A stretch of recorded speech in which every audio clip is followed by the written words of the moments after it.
Good morning.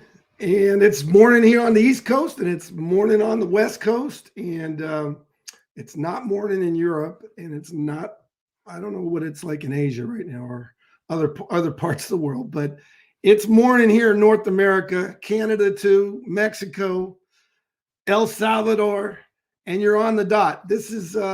I'm so excited because I was thinking to myself, what can I do today? I wanted to share good news because I was listening to the news earlier today. And, the first thing that came up was, it didn't get me excited. So I said, instead of bitching about it, why don't you just do the news? And so this is weekend wrap on the dot. And we're going to talk about good news the next 15 minutes. It's going to be quick and we're going to hopefully inspire you because it's good news. There's so much good that's happening in the world.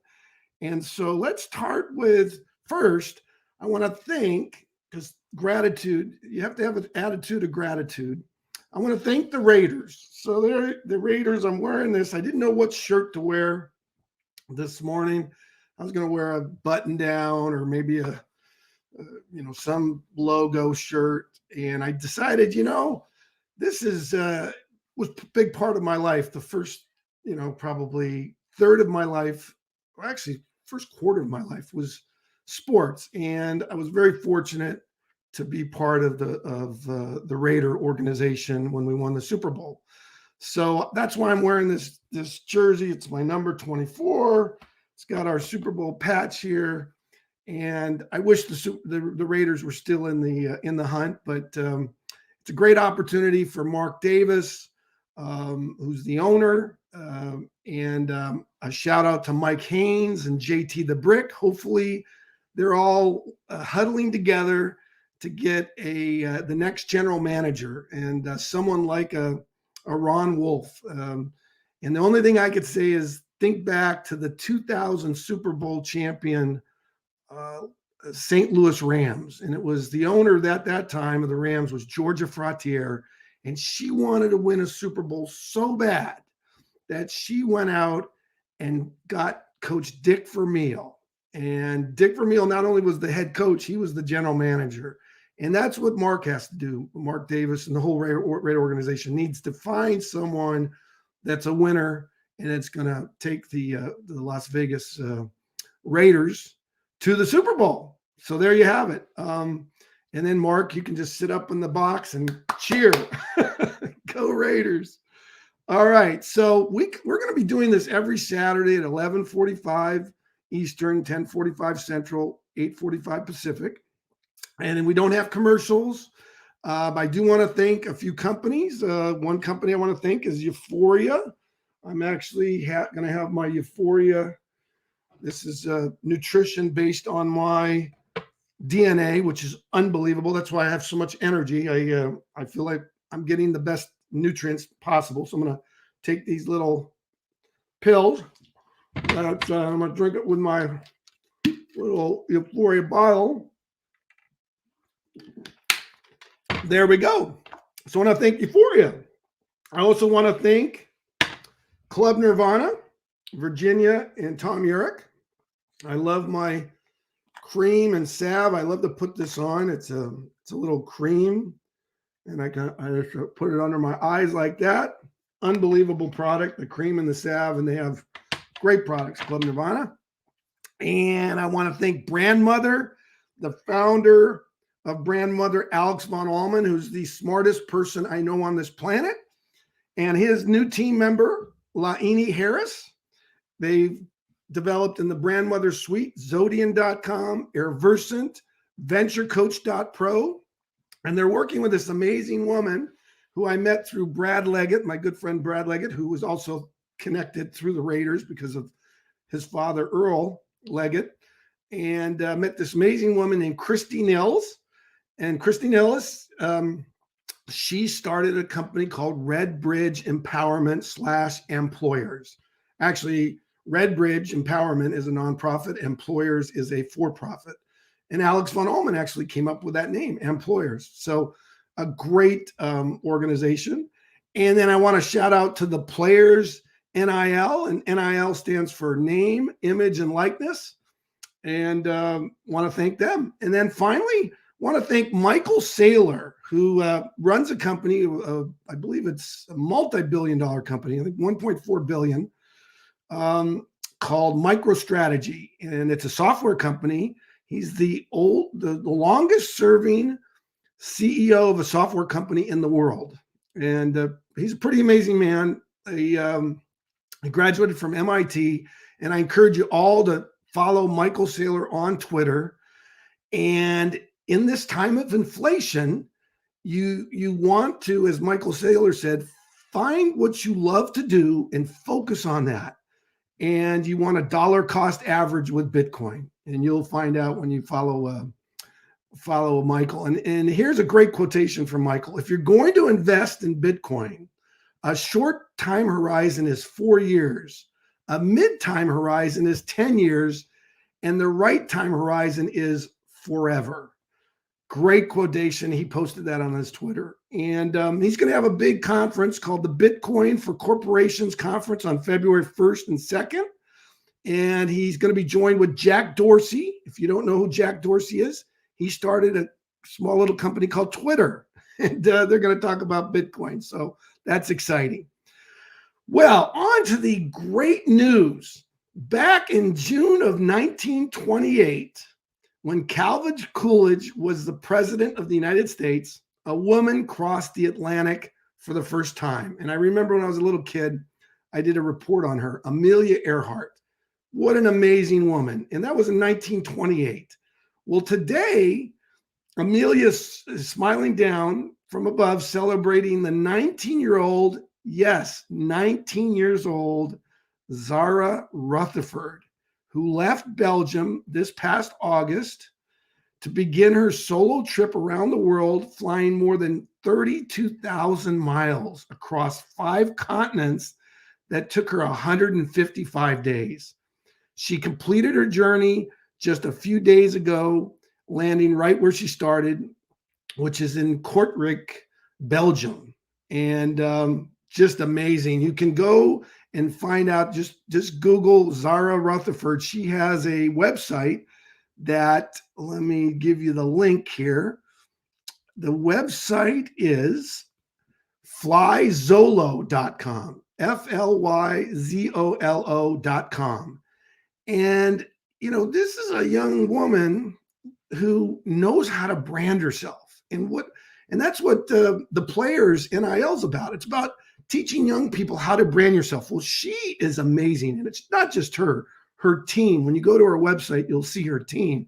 It's just an amazing story. And to see her, all the places she went around the globe, just an amazing story. So my hat goes off to this amazing young lady who, I'm just amazed at how someone the age 19 flying around the world by herself. So there you have it. And then I discovered Zara's. There are some other young people like Zara, but they're not women. They're men, young men. And Travis Ludlow from England, he landed just a month before Zara touched down or took off in July of this past year, and he flew around the world in 44 days. And so what's interesting is Zara was very careful. She was, and I think it's wonderful. She was not going to fly in bad weather. So there were places along her journey that she said, okay, I'm not going to take off. And there were some times where she stayed 2 or 3 weeks.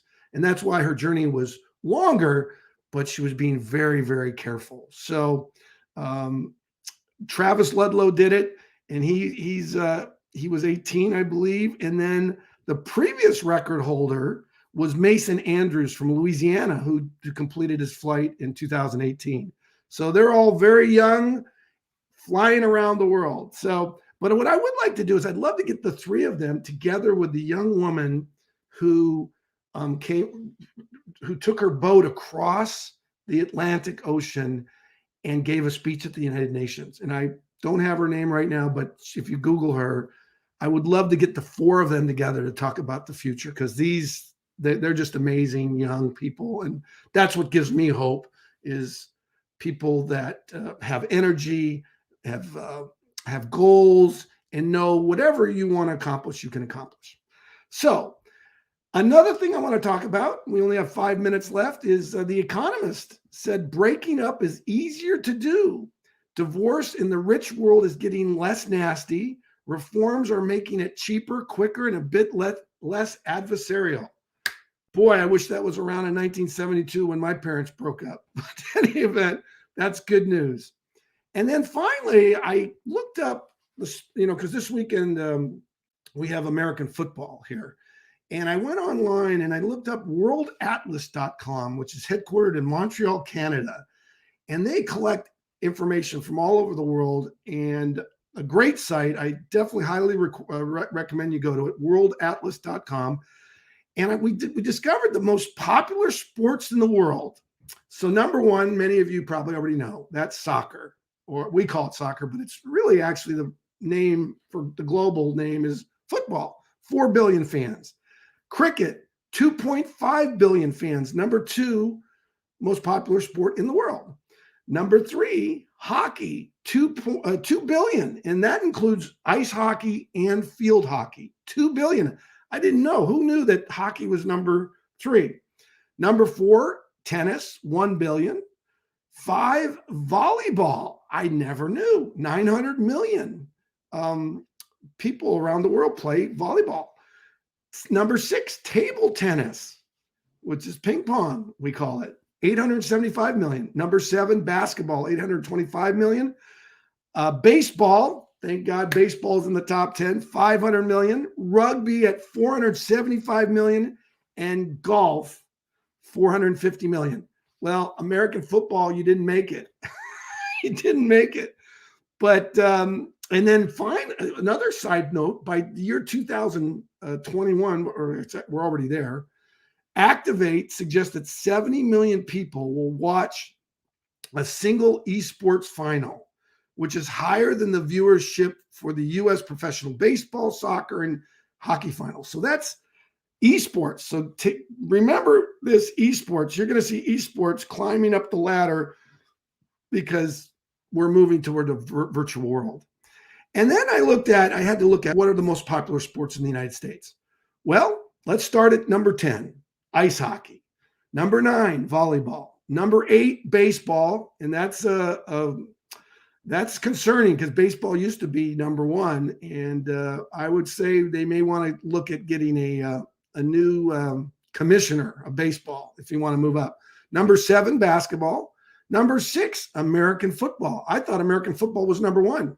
This poll said number 6. Number 5, swimming. Number 4, track and field. Number 3, tennis. Number 2, golf. And the number 1 sport in America, NASCAR, race car driving. So there you go. Finally, my picks for this weekend, because football, American football, I should say, was a big part of my life. Here are my picks. I'm going to select, I think the Titans are going to beat the Bengals. I think the Packers are going to beat the Niners. I think Tampa Bay is going to beat the Rams. And the Chiefs, Patrick Mahomes, who has 2 million Twitter followers, I think they're going to beat the Bills, which, just to let you know, I'm an underdog. I would love to see the Bills win. I'd love to see the Rams win. I'd love to see the 49ers win. And I'd love to see the Bengals win because I think they're all underdogs in my mind. But Tom Brady has 2.2 million Twitter followers. And as I mentioned, Patrick Mahomes has 2 million Twitter followers. And Aaron Rodgers has 4.5 million Twitter followers. And I think Vince McMahon, who's the founder of the WWE, would approve of my picks. And finally, I looked up Mustafa Ali, who's a famous WWE Pakistani American professional wrestler. He only has 310,000 Twitter followers. So anyway, that's about it for today. We've got a great lineup coming up this coming week. Monday, May Fox from Forbes magazine is going to be a guest. Tuesday, John Rainbolt, the founder of Anacia, which is an amazing product. He's going to be on. Holly Lombardi from Euphoria Science will be on.